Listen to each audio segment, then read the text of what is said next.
Resta in una cella del carcere di Belluno Andrea Curtolo, l'imprenditore maestro di sci di Cortina accusato di tentato femminicidio, arrestato l'8 gennaio dai carabinieri ai quali si era presentato dopo la violenta aggressione nei confronti dell'ex moglie, ferita con un coltello al collo e al dorso.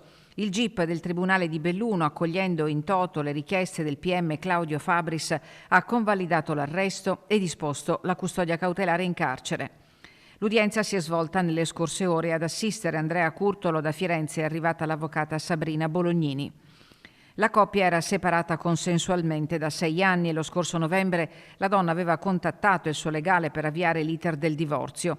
Curtolo e l'ex moglie lavoravano insieme. Le loro foto campeggiano nel sito della società a Cortina che si occupa di trasporto e di noleggio auto con conducente. Apparentemente non c'erano motivi per immaginare un tale drammatico epilogo. Giovedì mattina Curtolo è andato nell'appartamento al Cademai dove la donna vive con i suoi figli.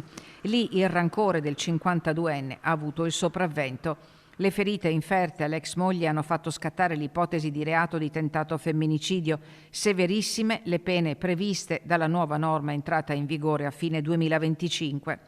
La vittima è tuttora ricoverata all'ospedale di Belluno nel reparto di chirurgia. I carabinieri con i colleghi del reparto operativo di Belluno hanno raccolto gli elementi utili alle indagini, mentre la procura ha chiesto ulteriori accertamenti che saranno svolti con la consulenza del medico legale Antonello Cirnelli.